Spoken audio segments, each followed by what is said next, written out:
na mídia e os meninos não conseguiram resolver, mas isso não muda nada, né? Algum tempo atrás não existia mídia, não existia nada disso, e nós glorificávamos e louvávamos o Senhor e pregávamos, então não vai mudar nada. Eu passei por todas as etapas, né? Quando não tinha nada, depois tinha slide, depois retroprojetor, depois data show, né? E com aquelas telas brancas. Agora nós temos esses telões aqui que fazem toda a diferença.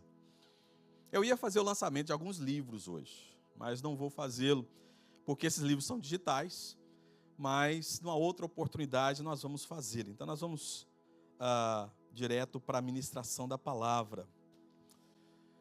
Orando ao Senhor, pedindo a direção de Deus sobre o que ministrar nessa manhã, Deus me deu o seguinte título: das redes vazias ao milagre abundante. Um texto que nós conhecemos muito bem, da multiplicação dos peixes feitas por Jesus no barco de Pedro. Eu gostaria que você abrisse a sua Bíblia. Nós não temos projeção aqui, então, por favor, use a sua Bíblia, ou o seu celular, ou o seu tablet. Mas abra a sua Bíblia lá em Lucas, capítulo 5, por favor. Evangelho de Lucas, capítulo 5, a partir do verso 1.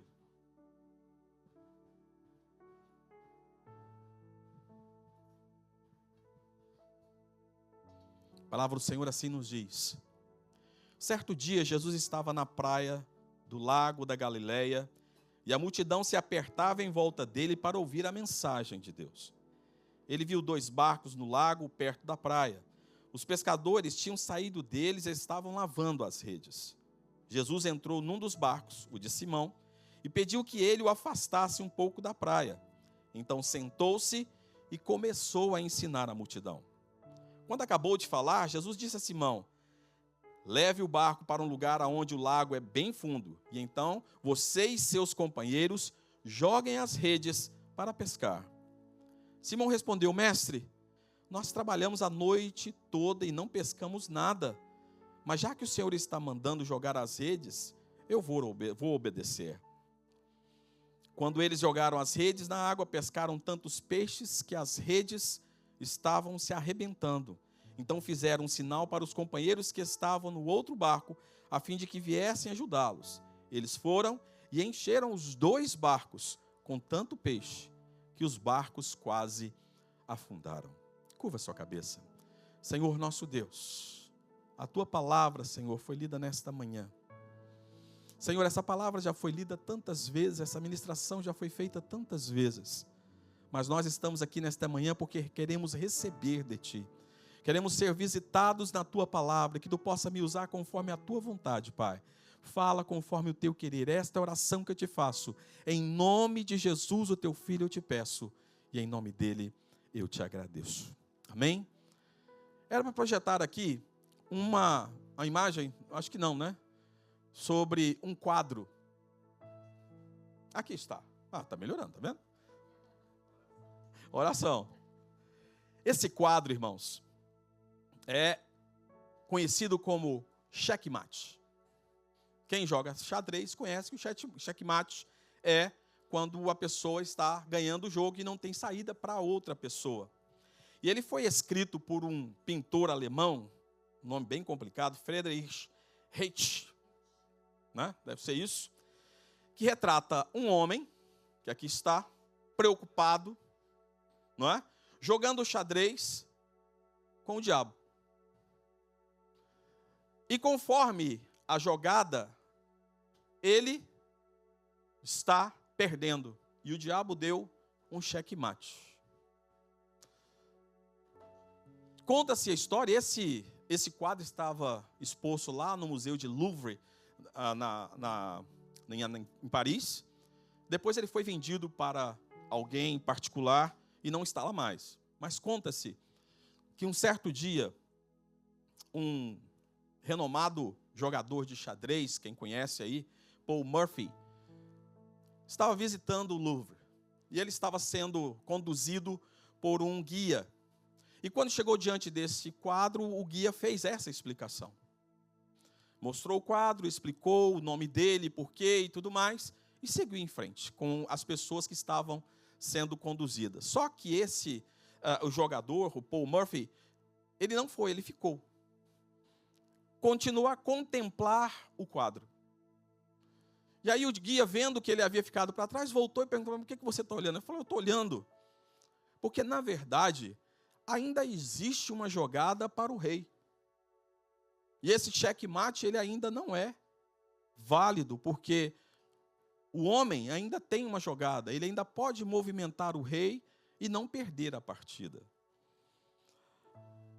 O que eu quero trazer para vocês aqui nessa manhã, e isso ficou muito famoso em vários lugares, é que o rei ainda tem uma jogada. Veja só, irmãos, todos nós passamos por momentos em que parece que nada dá certo. Pedro e seus amigos estavam lavando as redes depois de uma noite inteira de trabalho. Imagina, você passar a noite inteira trabalhando e não ter nada pego. Ou seja, a sua noite inteira de trabalho foi em vão. E de repente agora, Pedro, com toda certeza com seus amigos, estavam lavando as redes e pensando: meu dia foi totalmente perdido. O que eu vou fazer? Provavelmente ele tinha contas para pagar. Provavelmente ele tinha que comprar comida para a família. Mas a Bíblia então nos diz, irmãos, que quando você tem essas dificuldades na sua vida, o que é que nós normalmente fazemos? Tentamos, lutamos, nos esforçamos, mas continuamos a não ver resultado. Pedro estava, com toda certeza, totalmente desalentado, porque as redes estavam vazias. Mas é exatamente aqui, eu quero que você preste atenção nisso, Jesus gosta de trabalhar nestes momentos. Nos momentos em que nós nos sentimos desamparados, quando nós sentimos que não há mais uma forma de sairmos, já perdemos. É neste momento que Jesus chega e fala: mas o rei ainda tem uma jogada. Eu ainda posso fazer alguma coisa. E é interessante isso, irmãos, porque nós vemos que Pedro estava ali naquele lugar.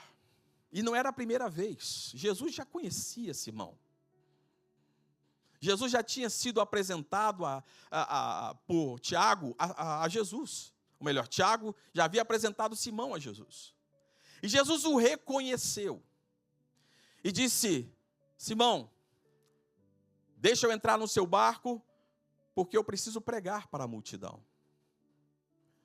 E eu fico imaginando Pedro naquele momento: ai meu Deus, talvez eu vou ter que trabalhar hoje, ao invés de dormir, passei a noite inteira em claro, trabalhando. Ao invés de dormir, provavelmente eu vou ter que arrumar alguma coisa para fazer, para ganhar algum dinheiro, porque eu preciso resolver o meu problema. E Jesus chega e fala: vem cá que eu preciso de você. E aqui eu quero fazer uma observação para você, que está aqui nesse país, que ganha por hora. Há dias que você pensa: eu preciso resolver o meu problema. E aí você fala: não, mas e a igreja? Mas eu não vou poder ir para a igreja, porque infelizmente eu preciso ganhar dinheiro. E nós erramos na nossa avaliação, porque é nesse momento que Jesus gosta de agir, na nossa obediência. E aí então, quando Pedro atende, apesar de toda a situação em que ele estava vivendo aquele problema de não ter dinheiro, estar provavelmente muito cansado, com sono, mas ele atende o chamado de Jesus. E ouve aquilo que Jesus estava dizendo. Eu quero contar para vocês uma experiência pessoal. Em 1986, tem um tempinho já, eu trabalhava num banco Bradesco, compensação de cheques. E entrava bem cedo. Pegava o ônibus no bairro que eu morava, ficava uns 40 minutos de ônibus, ia para o centro, e ali eu trabalhava. Naquele dia eu acordei com dor de cabeça. Mas mesmo assim tinha que trabalhar. Entrei no ônibus, fui trabalhar. E a dor de cabeça não passou. Pelo contrário, aumentou durante o percurso até o centro. De tal forma que o ônibus foi, eu não desci. Voltei para casa. Eu estava com muita dor de cabeça. Passei o dia. Meus pais, não era casado ainda, meus pais dão um remédio, dão alguma coisa caseira, e papapá, e nada dessa dor de cabeça melhorar. Até que, já era quase meia-noite, eu disse para meus pais, me leva para o hospital que eu não estou aguentando essa dor de cabeça. A dor de cabeça era tão intensa que estava chovendo. E o para-brisa, o limpador de para-brisa do carro do meu pai estava fazendo um barulho. Eu falei, desliga esse para-brisa porque eu não estou aguentando o barulho. Chegando no hospital, me deram uma injeção para sanar a dor. Eu tive uma reação alérgica. A Sheila era minha namorada na época, e ela que viu. E eles então entraram com um antialérgico, né? E eu apaguei. No outro dia, quando eu acordei, o médico chamou a mim e meu pai. Nós sentamos, eu me lembro bem, numa mesa. Eu e meu pai sentados de cá, o médico de lá. E o médico desenhou num papel assim, como se fosse uma veia. E nessa veia havia uma elevação. Ele falou, seu filho tem um aneurisma no cérebro. E nós precisamos fazer um exame, que eu não me lembro o nome agora, mas que tira o líquido da espinha, né? Que na época era um exame bem perigoso. E eu disse para o meu pai, eu não fico aqui, eu quero ir embora. Quero ir embora para casa, não fico aqui. Me deu uma angústia. Meu pai teve que assinar os termos de responsabilidade para que o médico, para que o hospital me liberasse e fomos para casa. Chegando em casa, no meio da tarde, bate na porta da casa dos meus pais 2 irmãs. Isso em Goiânia. Essas irmãs bateram na porta, minha mãe, meu pai, não sei, abriram a porta. E ela disse, tem alguém doente aqui? Falou, sim, meu filho. E elas disseram, olha, Deus nos trouxe da Bahia para cá. Hoje mandou que nós saíssemos para andar. Nós temos um conhecido de uma igreja, da Assembleia de Deus, aqui próximo. Estamos na casa desses irmãos. E Deus mandou que nós saíssemos andando. E quando nós chegamos na frente da casa de vocês, Deus disse, é aqui. E elas oraram por mim. E quando elas oraram, depois de terminar de orar, ela falou, olha, você está curado. Eu vi um pássaro muito negro saindo da sua cabeça, mas Deus te deu a cura. Os médicos me deram 3 meses de vida. Quando o médico, meu pai falou que eu queria sair, o médico falou, olha, o caso dele é sério. Se ele for ao banheiro e fizer uma força a mais para fazer o número 2, essa veia pode arrebentar. Isso foi em 86. Vai fazer 40 anos o ano que vem. Eu nunca mais tive nada. Mas preste atenção em algo. Eu nasci num lar evangélico. Mas naquele momento a minha vida espiritual estava... Eu nunca abandonei a igreja. Nunca saí da igreja. Mas naquele momento da minha vida, eu estava preocupado com os meus problemas. Ia na igreja aos domingos, de vez em quando, né? Sentava, louvava, saía. A minha vida espiritual estava morna. E sabe o que eu digo hoje, com toda certeza? Aquele aneurisma foi a melhor coisa que aconteceu na minha vida. Como assim, pastor? Porque ali houve uma mudança de atitude na minha parte. Por quê? Você receber um diagnóstico de 3 meses de vida, muda seu conceito, muda sua concepção, muda sua visão de vida. Ou seja, talvez você esteja passando por situações em sua vida hoje, que talvez você pense o seguinte, mas isso aqui vai destruir tudo.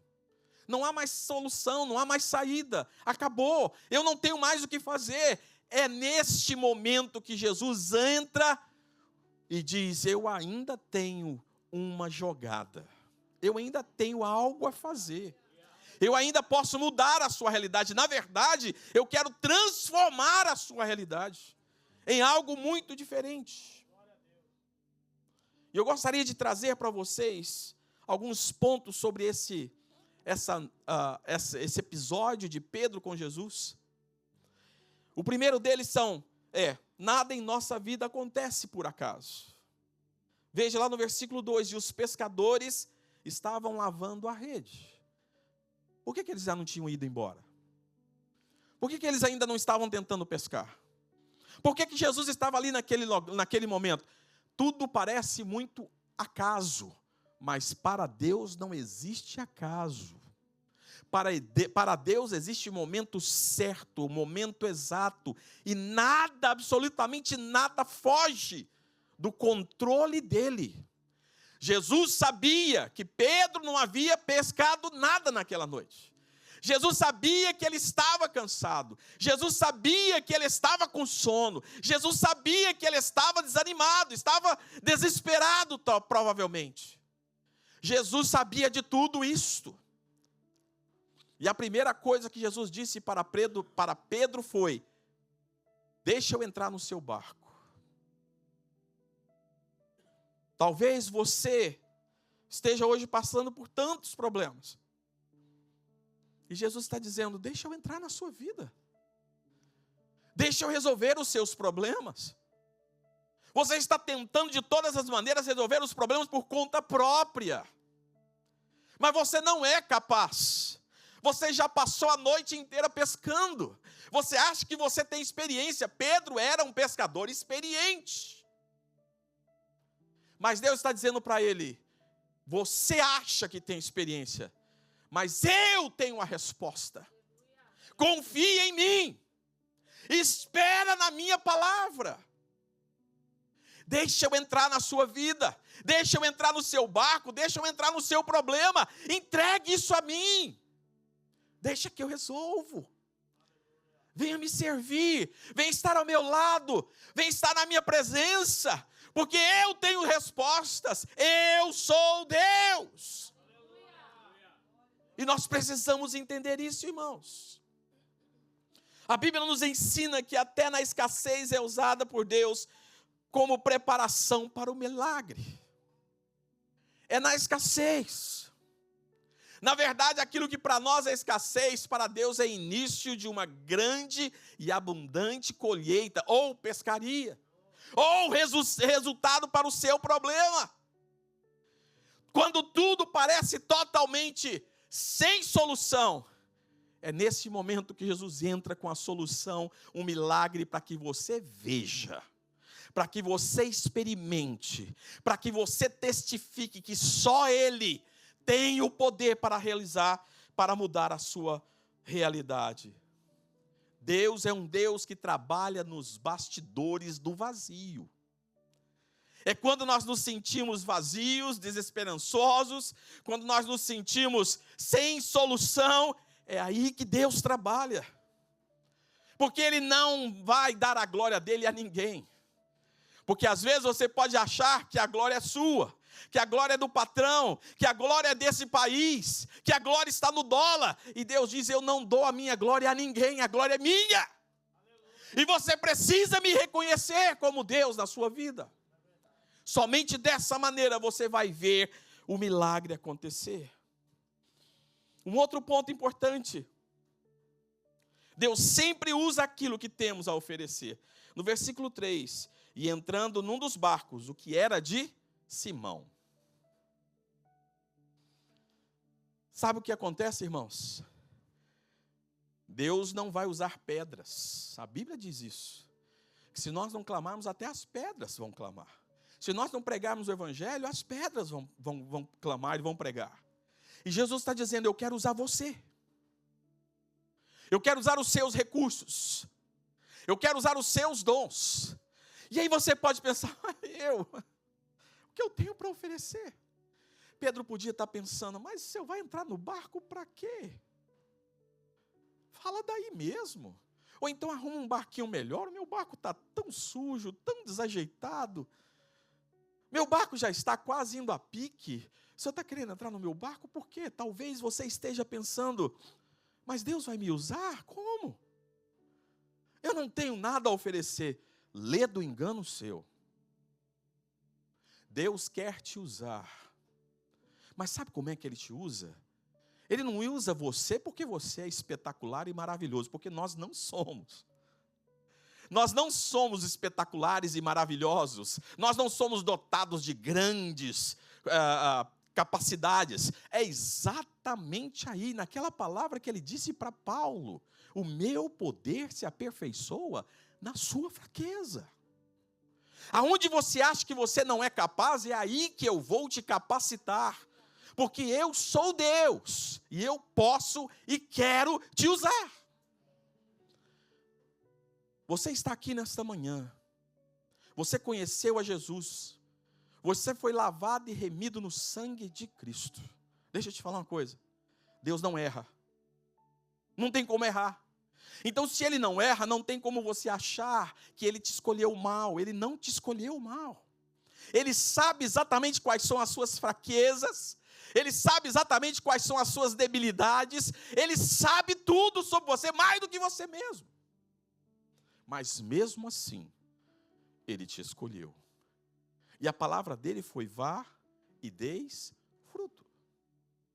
E nós precisamos entender isso. Pedro entra com o barco, Jesus entra com o milagre. Pedro só tinha aquele barco. Havia passado a noite inteira sobre aquele barco, em alto mar, tentando pescar. Não conseguiu nada. Talvez você pense: mas os meus recursos, a minha capacidade, ela é totalmente limitada. Não, não importa o que você tem, importa que você ofereça o que você tem. Porque se você oferecer o que você tem, você entra com o que você tem, e Deus vai entrar com o milagre. E você verá o milagre de Deus acontecer na sua vida de forma sobrenatural. A noite tinha sido longa, cansativa e improdutiva. Versículo 5 diz: havendo trabalhado toda a noite, nada apanhamos, mas porque mandas, lançarei a rede. Olha, Pedro poderia ter dado muitas desculpas, poderia ter dito: Jesus, já tentei, não funcionou, estou cansado. Olha, eu tenho experiência. Eu sou pescador há muitos anos. Eu sei o que eu estou falando. Talvez ele tinha ali algumas justificativas. São as marés, é a lua, é o período. Está pescando demais. Não sei. Provavelmente ele tinha uma série de desculpas a dar do porquê ele não havia sido capaz de pescar nada. Mas veja, irmãos, Pedro tem uma atitude muito importante. Ele obedece. A obediência é o pré-requisito para viver o sobrenatural de Deus. O sobrenatural de Deus só acontece sob a nossa obediência. E se Pedro tivesse negado? Senhor, olha, eu já fiz o que o Senhor mandou, trouxe o Senhor aqui, o Senhor falou, ministrou, provavelmente tinham se passado várias horas, eu estou cansado, Senhor, eu preciso resolver meus problemas. Se o Senhor tem alguma coisa para realizar na minha vida, resolva agora. Realize agora. Se o Senhor tem um milagre para mim, seja agora. Mas Pedro teve a atitude que levou ao milagre. Ele obedeceu. Ele disse: sobre a tua palavra, eu vou jogar a rede. Eu quero te convidar a pensar nisso. Senhor, eu não vejo isso como resposta. O Senhor ainda não me deu resposta, o Senhor ainda não me deu a solução. O Senhor continua dizendo para eu fazer algo, apesar de o Senhor ainda não ter resolvido o meu problema. Mas eu vou obedecer, porque eu sei que o Senhor está no controle de todas as coisas. E eu sei que o Senhor vai realizar algo diferente. Salmo 37, 4 nos diz: agrada-te do Senhor, e Ele satisfará os desejos do seu coração. Agrada-te do Senhor, obedeça-o. Obedeça-o para que Ele possa realizar o milagre na sua vida. O milagre acontece no momento certo. Lá no versículo 6 tem uma parte que diz: e fazendo assim. Pedro teve que receber as ordens de Jesus e cumpri-las. Pegue seu barco, seus companheiros, leve as redes, vá para alto mar. Quando estiverem em alto mar, lance as redes. Pedro podia falar, mas Senhor, o Senhor está tentando me ensinar a pescar, é isso? Você está de brincadeira comigo? Isso eu faço a minha vida inteira. E olha, tem mais uma coisa, eu acabei de vir de lá. Acabei de vir de lá. E não aconteceu nada. Mas o milagre não é explicável. O milagre, irmãos, não é racional. O milagre não está baseado na nossa capacidade de raciocínio. É um milagre de Deus. E ele pode acontecer de uma maneira totalmente especial.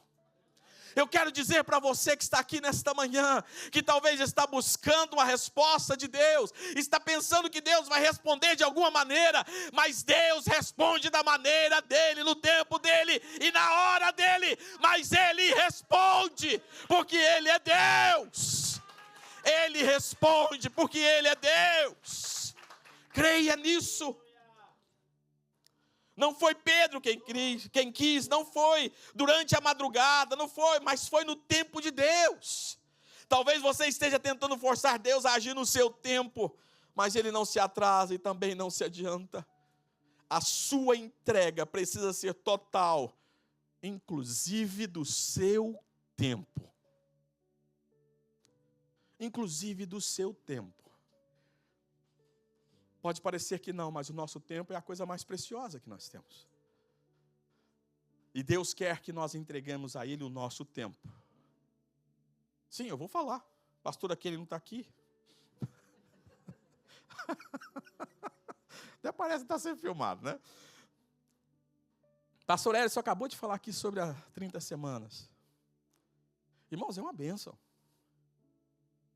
Vou te dizer, eu tenho 30 anos de ministério. Mas tem sido uma bênção. Nós temos sido extremamente edificados. Venha. O compartilhamento no final, né, pastor William? Nós temos essa oportunidade, nós criamos um grupo de intimidade, isso é muito bom. Venha. As atividades da igreja, falou sobre a vigília. Venha, não ache que isso é em vão. Vou passar meu tempo lá, e o que vai acontecer? Vai acontecer o milagre de Deus no momento certo, sobre a sua obediência. Um outro ponto importante é que a bênção de Deus é abundante e deve ser compartilhada. Encheram ambos os barcos, de maneira tal que quase ia a pique. Lá no versículo 7. Quando Deus abençoa, Ele não faz por medida, Ele transborda. E Deus quer transbordar na sua vida. Mas deixa eu te falar uma coisa. A Bíblia diz que se nós formos fiéis no pouco, sobre o muito Ele vai nos colocar. Você já analisou a sua casa? Ela tem 2 tipos de encanamento, não é? Um que vem a água potável, que aqui não é tão potável assim. E a outra vai o esgoto, não é? A pergunta é, qual desses 2 encanamentos é mais limpo? Você precisa ir lá e abrir para saber? Não.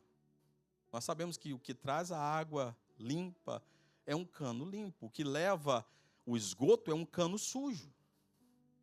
Você precisa ser instrumento de bênção na vida dos outros para que você seja alvo de bênçãos na sua vida.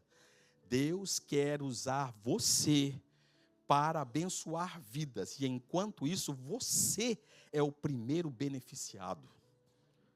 Deus quer isso da sua vida. Pedro não reteve a bênção. Ele chamou os companheiros. Porque no reino de Deus, dar é melhor do que receber. O milagre de Deus não é só para você, mas é através de você. Quero concluir dizendo, Jesus quer entrar no seu barco. Ele quer te dar o privilégio de receber e ver e presenciar o milagre. Todos nós queremos milagre. Todos nós queremos ver um milagre na nossa vida. E eu te pergunto aqui agora, não precisa responder para mim, qual milagre que você está esperando de Deus? Talvez seja algo recente, talvez seja algo há muito tempo que você ora. A pergunta que eu quero te fazer é, Você acha que Deus é capaz de realizar esse milagre na sua vida? Você tem alguma dúvida disso? Eu tenho certeza que não. Nós, às vezes, irmãos, temos a errada noção de achar que Deus não faz o milagre na nossa vida porque nós somos imperfeitos, porque nós somos imerecedores. Se dependesse disso, irmãos, eu não sei o que passou na cabeça de Pedro. Conhecendo pelas Escrituras, Pedro, um cara sanguíneo, de pouca conversa. O negócio com ele era pabufe, não é? A Bíblia nos mostra isso. Um cara que não guarda pau para dar em Chico, nem em Francisco. Não brinca. O negócio dele é... E agora, por que Jesus escolheu Pedro, Simão, para realizar aquele grande milagre? É porque Pedro era bonzinho, era maravilhoso? Não. Pedro nem era apóstolo ainda, nem tinha sido chamado ainda se chamava Simão. Mas é porque ele obedeceu. E este é o grande mistério do milagre, a obediência. Você está disposto a dar a ele o que tem? Está pronto para parar de justificar e simplesmente dizer: mas porque mandas, lançarei a rede? Qual é a sua rede? Onde está o seu barco? Analise tudo isso na sua vida e deixe o Senhor agir em você, através de você, e você verá o milagre de Deus. Eu quero orar com você nessa manhã.